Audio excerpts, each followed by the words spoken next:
Baiklah, Assalamualaikum warahmatullahi wabarakatuh. Perkenalkan, saya Regina Atiko Cahyani dengan NIM 1923-1141 dari kelompok 8 akan menjadi moderator pada presentasi hari ini, di mana pada kelompok ini terdapat anggota yang bernama Trio Mahendro Alamsat, Pepi Anissa, Diva Salsabila, dan Ilah Putriani. Baiklah, selanjutnya.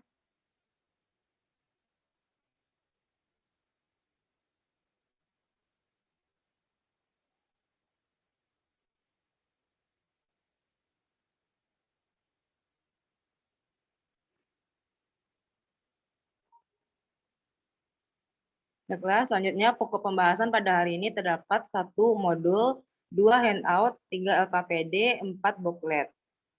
Selanjutnya, materi modul yang akan dibawakan oleh Diva Salsabila. Kepada Diva dipersilahkan. Baiklah, materi pertama yaitu modul. Next, Trio. Modul sendiri merupakan suatu bahan ajar cetak yang disusun secara struktur dan sistematis yang digunakan dengan bimbingan guru atau peserta didik dapat belajar mandiri tanpa perlu didamping, karena modul ini sendiri telah dirancang agar kegiatan belajar mengajar dapat dilakukan secara mandiri. Modul merupakan suatu bahan ajar cetak yang dirancang agar dapat peserta didik itu belajar secara mandiri. Next, Trio. Selanjutnya yaitu karakteristik modul. Karakteristik modul.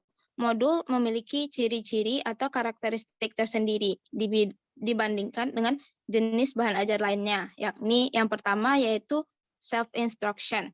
Maksud di sini, modul dengan adanya modul, seorang peserta didik mampu membelajarkan diri sendiri dengan tidak tergantung pada pihak lain. Yang selanjutnya itu self-content, di mana seluruh materi pembelajaran dari satu unit kompetisi atau subkompetensi tersaji di dalam satu modul utuh. Materi di dalamnya memberikan kesempatan kepada peserta didik secara tuntas, di mana materi pembelajaran dikemas dalam satu kesatuan yang lengkap.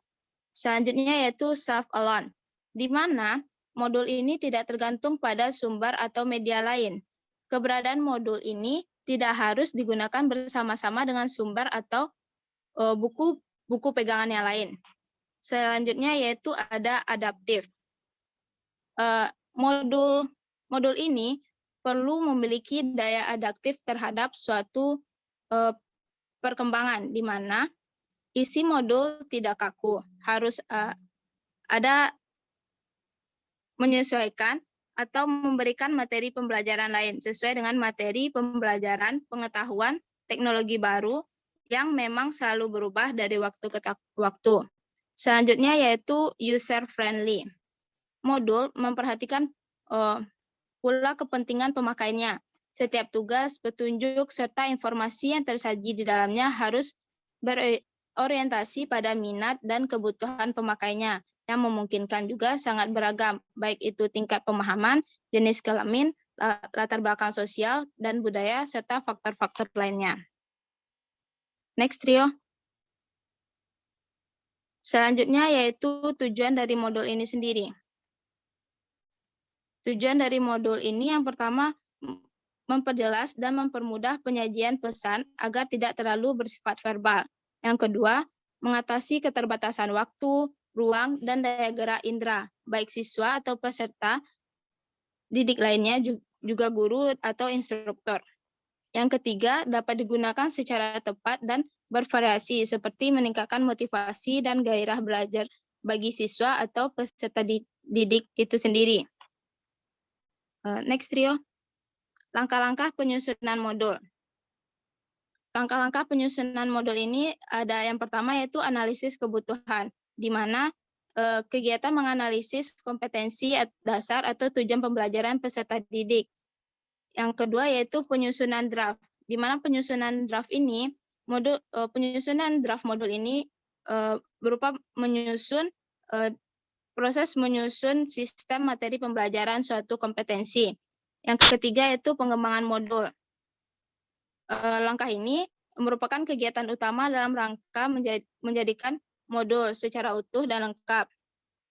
Yang keempat yaitu validasi, di mana validasi adalah proses permintaan persetujuan atau pengesahan dari seseorang atau beberapa ahli, dengan harapan model ini dapat memenuhi standar ataupun kualitas tertentu berdasarkan sub pandang ahli itu sendiri.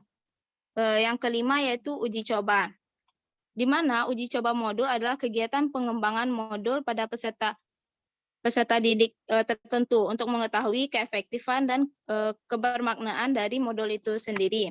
Yang terakhir yaitu revisi atau perbaikan, di mana proses ini berupa penyempurnaan modul setelah memperoleh masukan dari para ahli. Next, Rio.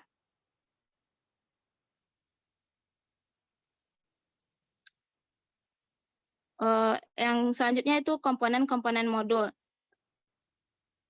yang akan dijelaskan oleh teman selanjutnya. Baiklah, terima kasih kepada Diva. Materi selanjutnya akan dijelaskan oleh Ila. Kepada Ila dipersilakan. Baiklah, saya akan melanjutkan penjelasan dari rekan saya, yaitu komponen-komponen modul. Yang pertama, ada tinjauan mata pelajaran. Yang kedua, ada pendahuluan, dan yang ketiga, kegiatan pembelajaran. Yang keempat, latihan dan rambu-rambu jawaban latihan. Yang kelima, rangkuman, dan yang keenam, tes formatif dan kunci jawaban. Selanjutnya, Trio. Modul memiliki kelebihan. Yang pertama yaitu berfokus pada kemampuan individual peserta didik. Yang kedua, adanya kontrol terhadap hasil belajar melalui penggunaan standar kompetensi. Yang ketiga, relevansi kurikulum ditunjukkan dengan adanya tujuan dan cara pencapaiannya. Lanjut, Trio. Dan adapun kekurangan dari modul itu sendiri, yaitu yang pertama, interaksi antara pembelajar dan pelajar itu menjadi berkurang. Yang kedua, pendekatan tunggal menyebabkan monoton dan membosankan. Yang ketiga, tidak adanya kemandirian yang bebas. Yang keempat, perencanaan harus matang. Yang kelima, memerlukan biaya yang lebih mahal. Yang keenam, membutuhkan keahlian tertentu. Dan yang ketujuh, yaitu sulit menentukan proses penjadwalannya. Baiklah, selanjutnya akan dijelaskan oleh rekan saya, Pepi Anissa. Baiklah, terima kasih kepada Ila. Materi selanjutnya akan dijelaskan kepada Pepi. Kepada Pepi dipersilakan.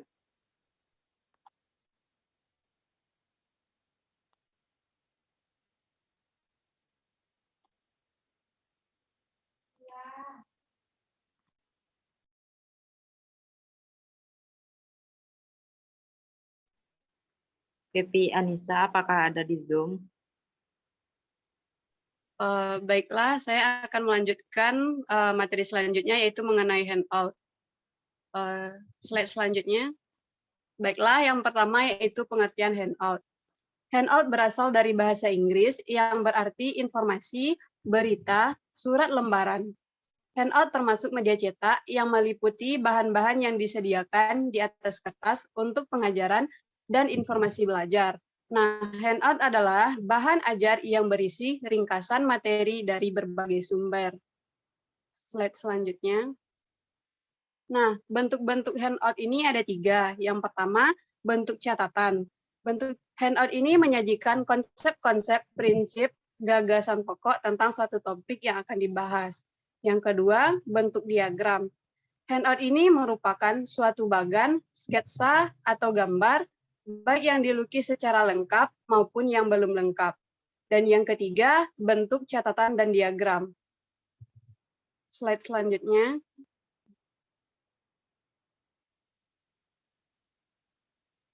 Nah, selanjutnya yaitu langkah-langkah penyusunan handout. Yang pertama yaitu melakukan analisis kurikulum. Yang kedua, menentukan judul handout. Yang ketiga, mengumpulkan referensi sebagai bahan penulisan. Yang keempat, menulis handout dengan kalimat yang singkat, padat, dan jelas. Yang kelima, mengevaluasi hasil tulisan dengan cara dibaca ulang. Yang keenam, menggunakan berbagai sumber belajar. Slide selanjutnya. Karakteristik handout. Nah, karakteristik handout ini ada beberapa. Yang pertama yaitu handout padat akan informasi dan dapat memberikan kerangka pemikiran yang utuh. Yang kedua, sebagai media pengajaran, penjelasan yang lebih rinci tentang isi handout masih harus diberikan oleh guru yang mengadakan pembelajaran. Nah, yang ketiga yaitu handout diberikan pada awal atau sebelum pembelajaran dimulai dan merupakan catatan tambahan bagi siswa. Slide selanjutnya. Nah, handout ini memiliki beberapa kelebihan. Yang pertama yaitu dapat merancang rasa ingin tahu dalam mengikuti pembelajaran. Yang kedua, meningkatkan kreativitas siswa dalam kegiatan belajar mengajar. Yang ketiga, memelihara konsistenan penyampaian materi pelajaran di kelas oleh guru sesuai dengan perancangan pengajaran. Selanjutnya, dapat memperkenalkan informasi atau teknologi baru. Dan yang kelima, dapat memeriksa hasil pembelajaran siswa, mendorong keberanian siswa untuk berprestasi, dan yang terakhir yaitu dapat membantu pengetahuan ingatan dan penyempurnaan. Yang terakhir yaitu kita masuk pada kekurangan handout. Kekurangan handout ini ada 4. Yang pertama, sulit menampilkan gerak dan suara. Yang kedua, bagian-bagian pelajaran harus dirancang sedemikian rupa. Yang ketiga, cepat rusak atau hilang. Dan yang keempat, umumnya keberhasilannya hanya di tingkat kognitif. Fungsi dan manfaat handout. Fungsinya sebagai pelengkap materi ajar. Meskipun pelengkap, tidak berarti handout dapat dikembangkan begitu saja. Ada rambu-rambu yang harus diikuti jika ingin mendapatkan handout yang baik. Nah, fungsi dan manfaat handout ini, manfaatnya melengkapi kekurangan materi, berisi penjelasan singkat, menjelaskan kaitan antar topik, memberi pertanyaan, dan kegiatan pada pembacanya, dan juga dapat memberikan umpan balik dan langkah tindak lanjut. Baiklah, sekian materi dari saya kembalikan kepada moderator. Baiklah, terima kasih atas presentasinya, Pepi. Selanjutnya akan saya jelaskan sendiri. Selanjutnya, kita membahas tentang LKS atau LKPD, di mana pengertiannya lembar kegiatan peserta didik atau student worksheet adalah lembaran-lembaran berisi tugas yang harus dikerjakan oleh peserta didik dalam tertentu.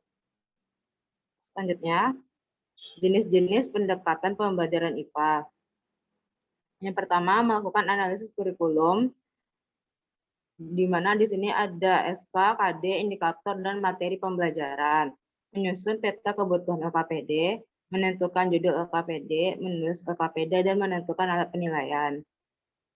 Selanjutnya, struktur LKPD, di mana terdapat judul, mata pelajaran, semester, tempat, informasi, terdapat petunjuk belajar, kompetensi yang akan dicapai, indikator, lalu ada informasi pendukung, tugas-tugas, dan langkah-langkah kerja, dan ada penilaian.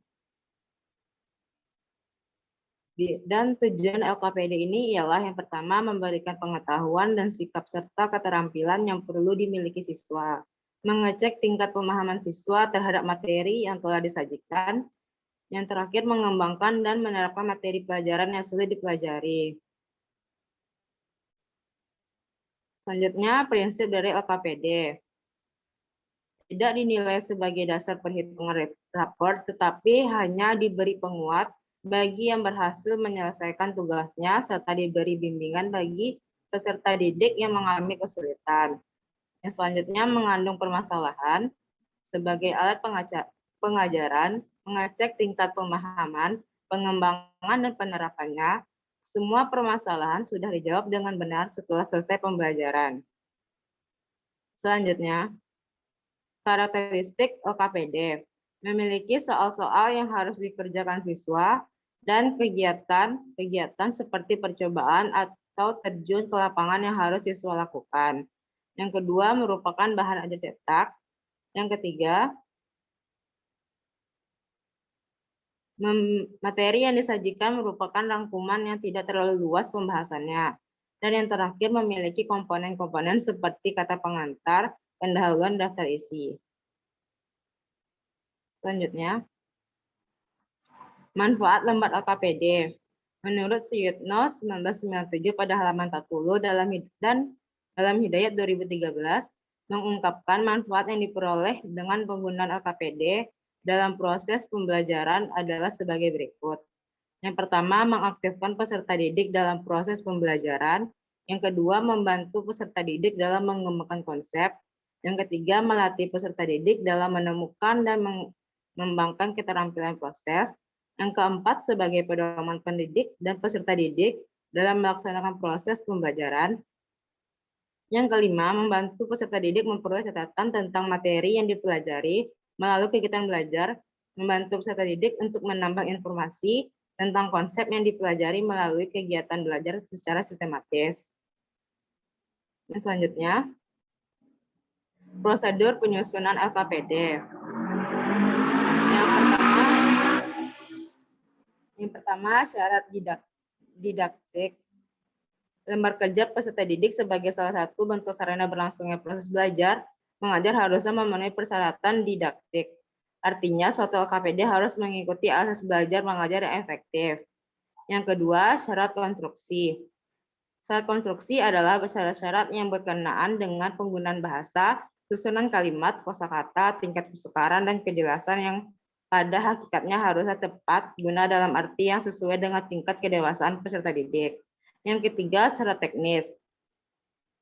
Dari segi teknis memiliki beberapa pembahasan, yaitu yang pertama menggunakan huruf cetak dan tidak menggunakan huruf Latin atau Romawi.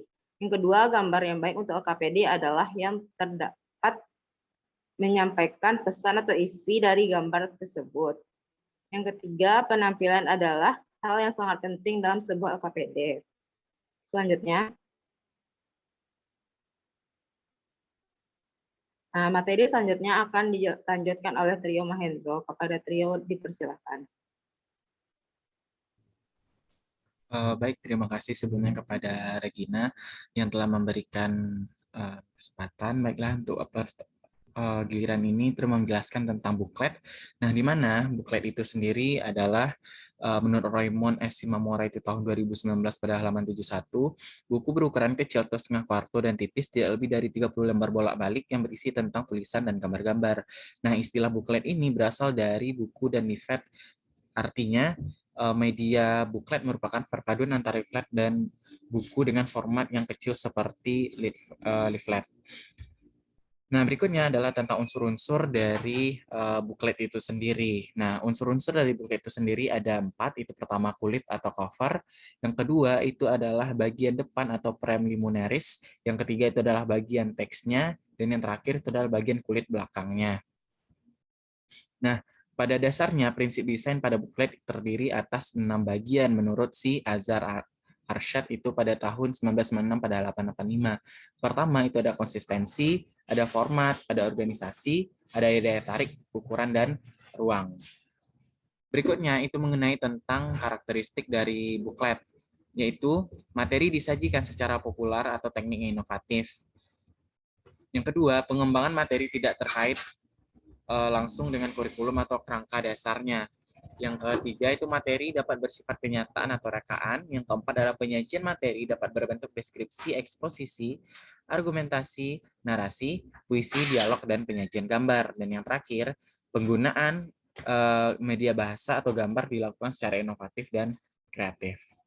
Nah, berikutnya itu ada tentang kelebihan buklet. Nah, menurut Kemp and Kos dalam makalah media Gizi, buklet Fitri Roza itu tahun 2012 pada halaman 6, ada 2 kelebihan buklet dibandingkan dengan media lainnya. Yang pertama, 1, dapat dipelajari setiap saat karena didesain mirip seperti buku.